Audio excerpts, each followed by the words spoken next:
can you introduce yourself and tell us what you do, please? Now, I hope you've got all day, Lyndsay, because, the thing is, I've got so many words in here dying to come out. But anyhow, I'm called Mr. Motivator, but my actual real name is Derek Evans. And what do? I've been doing this for so many years now. I'm really kind of a well-being fitness kind of coach.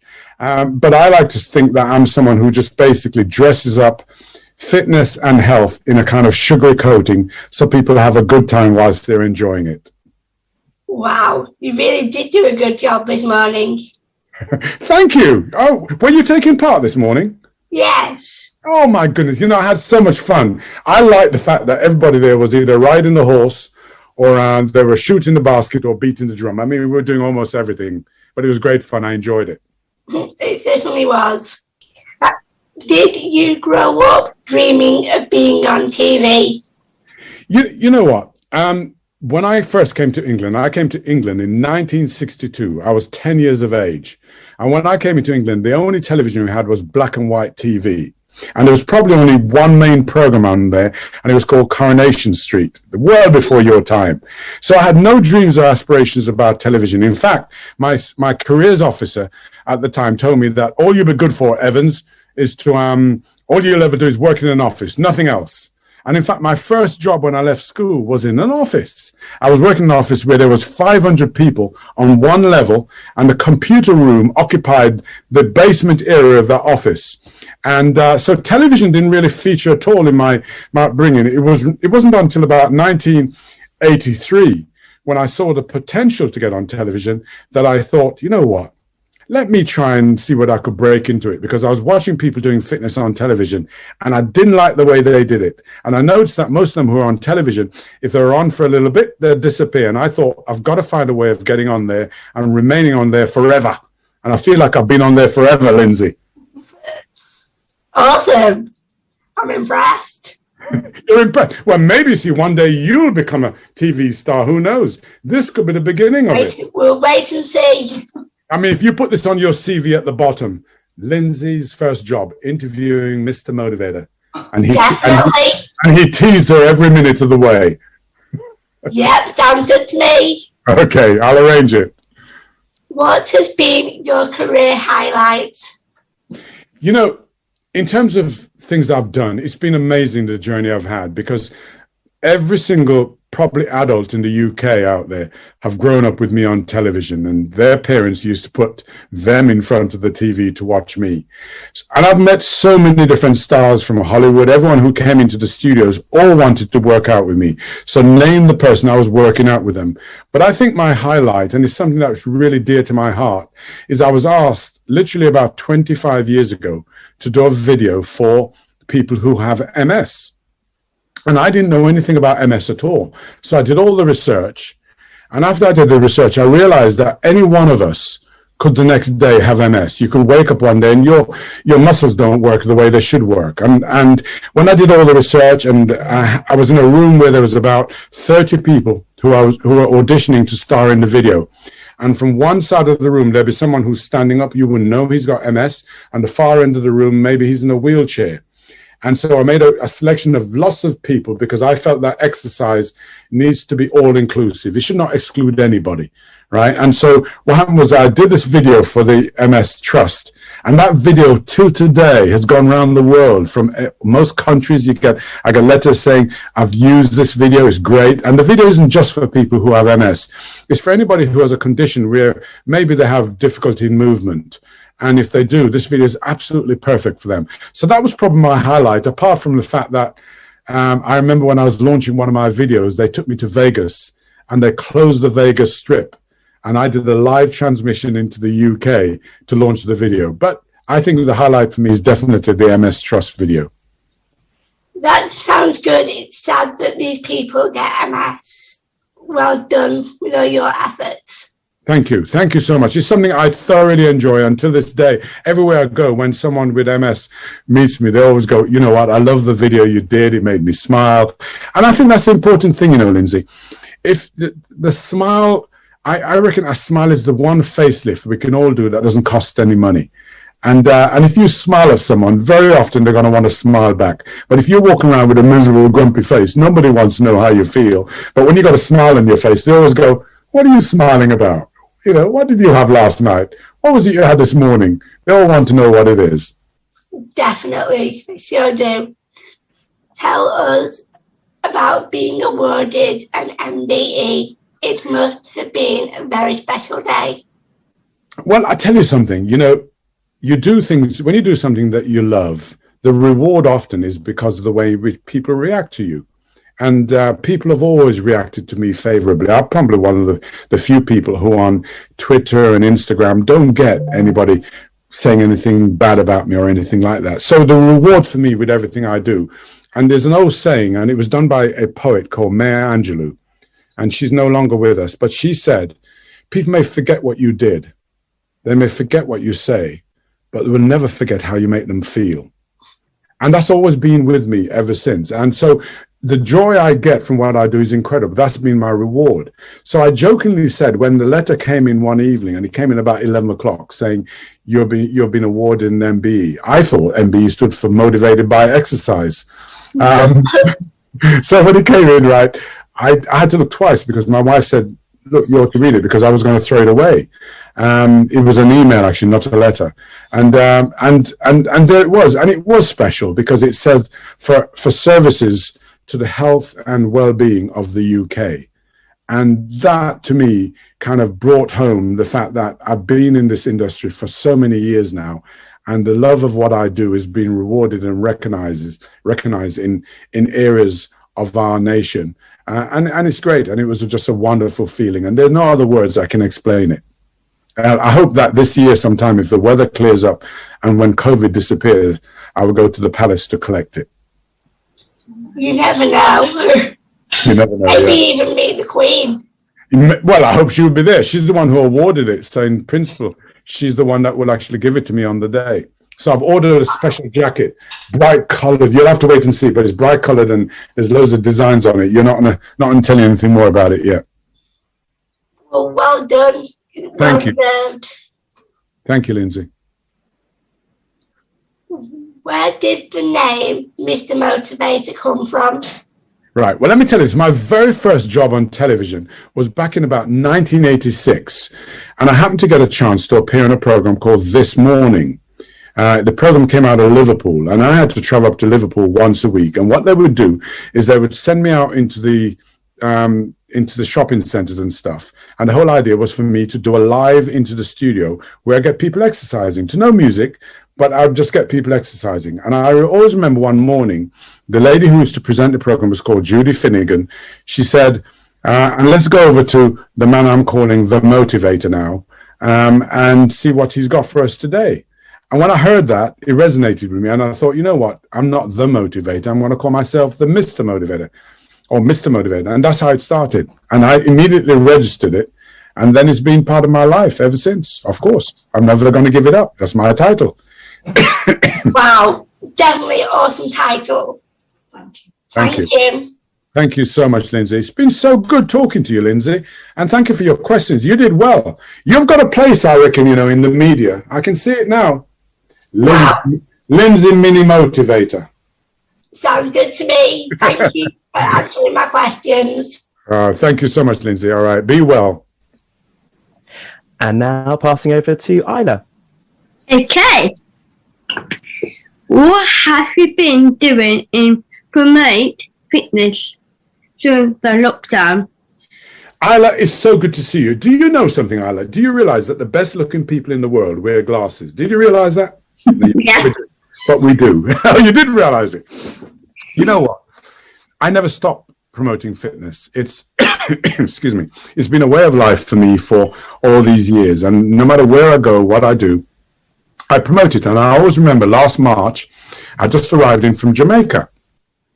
And when I arrived, the word went out. I arrived, I think it was the 15th of March, and the word went out that, in fact, the country would have to lock itself down.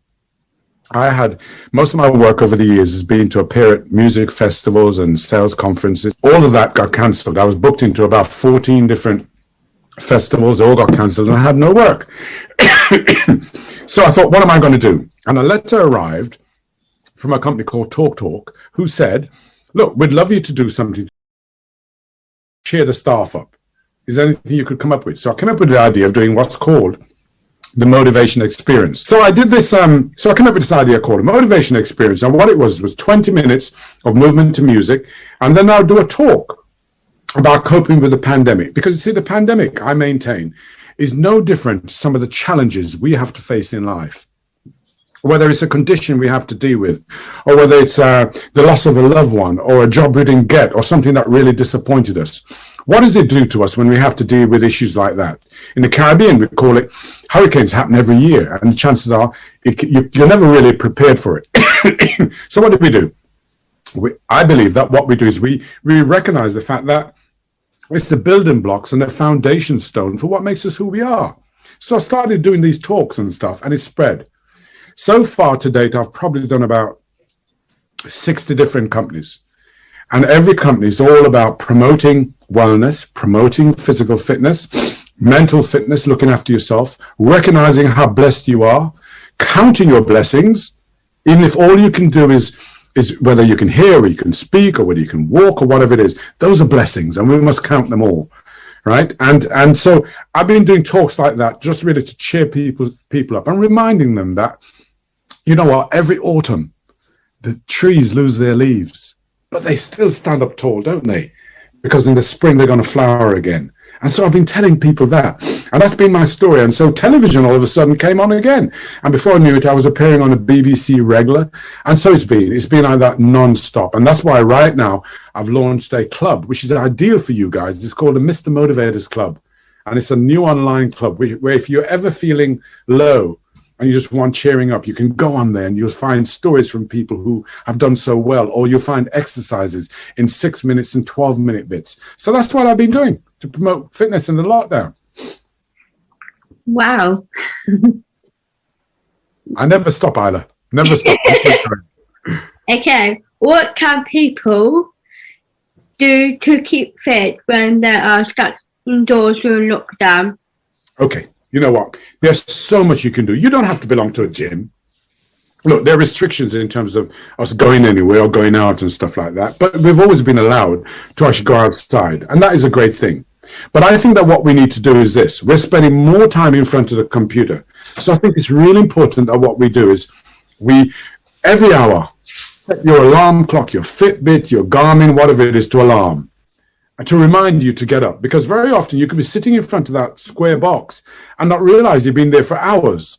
So if the alarm goes off, you pause it and you get up and sit down. If all you did that, you'll be working so many muscles in your body. The other thing is this, remember, every step you take, 250 muscles work. So that means if you get up and just walk around the room, think how many muscles are moving, right? If you got stairs at home, just trying to get up the stairs and come down is good for you, because we know that when we get to the top of the stairs, we're out of breath like this, right? So you do it often. That's going to make you get stronger, make you get fitter. But the other thing is this, and this is important. When you're using all the muscles at the front, the muscles at the back get neglected. So what I'm going to show you, right, is I'm going to tell you the first thing you do is this. Imagine that there's an orange between your shoulder blades. And I want you to gently squeeze your shoulders together to squeeze out the juice of that orange. What happens to your body when you do that, Isla? What happens? Oh. You get upright, don't you? You sit upright. Yes. So that's one sure way of changing the way you look. And then the other thing is, I'm going to show you these, and it's 4 letters that you must always remember. So if you want to work the muscles at your back, and also you can tell your parents this, how to do it, right? It's really easy. All you do is sit up straight. Imagine you're squeezing out the orange, and you make your hands go above your head into the shape of a Y. And you squeeze your shoulder blades together at the back. So that's Y. That means you, yeah? Come down to a W. So that brings you, bring your elbows behind you, squeeze your shoulder blades together. That's a W. So that's YW. Then what you do is this, right? You take your hands out to the side and make sure the palms, let me make sure you can see this. Your palms are going up like so, right? So that's an L. That's 2 L's. But just call it 1 L for now. So the palms are up to the ceiling, squeeze your shoulder blades together at the back. You will live, and then stretch your hands out like so. Squeeze your shoulder blades together. Where are you feeling it? In the back, in the shoulders, aren't you? Yes? So YWLT. Squeezing all the while squeezing your shoulders together. What do those letters mean? You will live taller. Yeah. Remember that. And that's a good way of working all the muscles at the back, all right? Yeah. Good. Okay. Why is it so important people keep fit and healthy? Well, I'm so glad you asked that. Because if you want to look as good as me when you get to 68, then there's a reason to exercise, all right? Because exercise, there's so many wonderful things. There's too many to mention, but let me tell you this. Exercise can relieve stress because we all get it. Pains in the back of the neck. We can't sleep. We can't eat. Exercise will help you to sleep better, to get rid of stress. That's number one. Number two, exercise will get these happy hormones in your body, serotonin and stuff like that, coming into your body once you're exercising. That makes you feel good. Number three, it's the one thing, as soon as you take it up, you're going to tell your friends about. If you ran on the spot, if you just went for a walk, the first thing you're going to tell your friends, I went for a walk, I ran on the spot, right? And number four, there are loads and loads of health benefits. So, for example, any condition that we may have, it slows down that condition. It slows it down so it doesn't affect you as badly, right? And also, God forbid, if you had to have an operation, by being fitter, right, it helps you to recover much quicker. Right, but also I call it the elixir of youth. What it will do, it will just keep you looking young and make you feel so good. There's a wonderful, by the way, the other thing is, it's the best shower in the world once you've been fit, right? Because once you've exercised, right, and you go and have that shower, oh my goodness, that water cascading over you is the most wonderful feeling. Whereas if you're just going to have one because you're dirty, it's not the same. But after you've been exercising, it's great. So being fit and healthy is really important. And also what it does to you is this, and I believe that everybody needs to pay attention to this.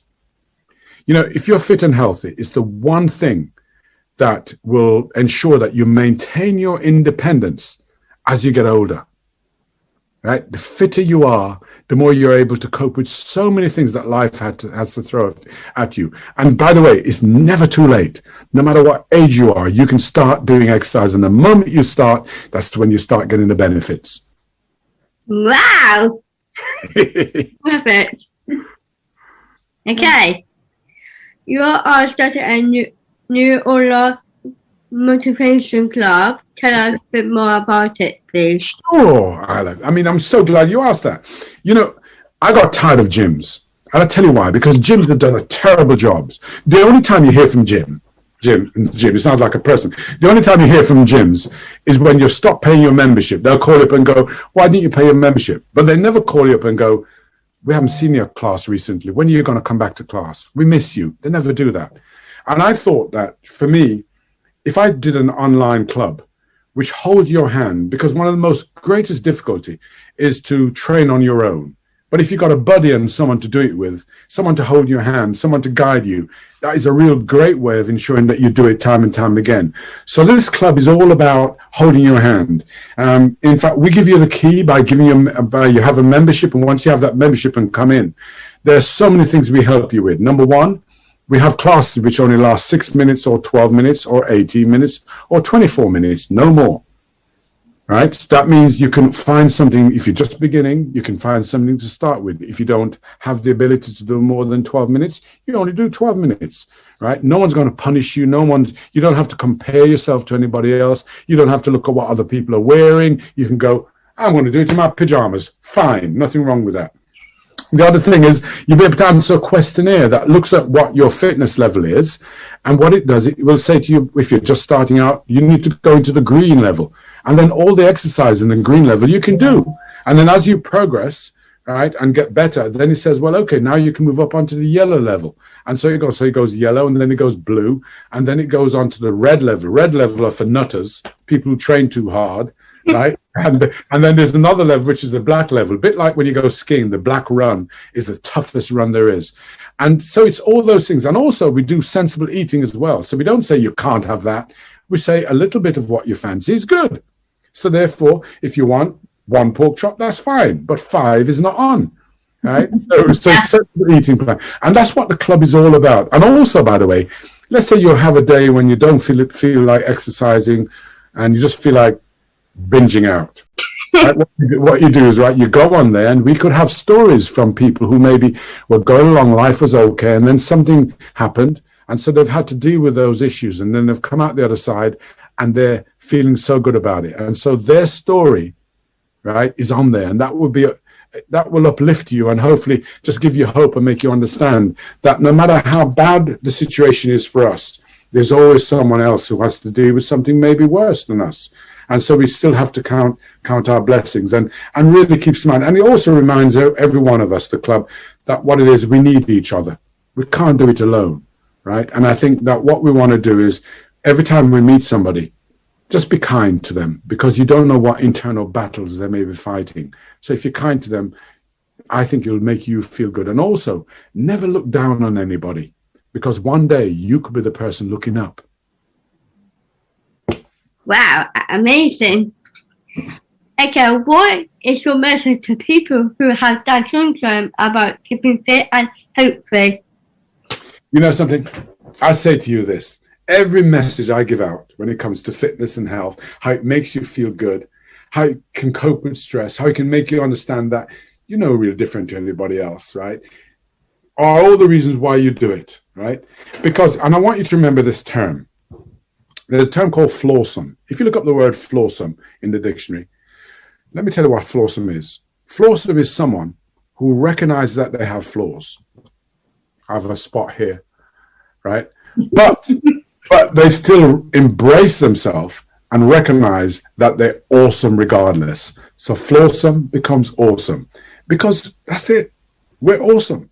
And I say to you, the benefits of keeping fit and healthy are really important, because just when you're feeling stressed, that's when you put on some great music and dance. Remember, that's the one thing we can all do, you know. No one's going to critique you. Put your favorite music on and dance. That's keeping fit, right? I mean, what did I do today? I put on some music, and I was a big kid. I mean, I was driving the car, or I was pushing the trolley. I was doing all kinds of silliness. But that's me. Because remember this, you only get old when you stop being young. And that's why I'm only 8 years of age. Yeah. Thank you. My pleasure, all right?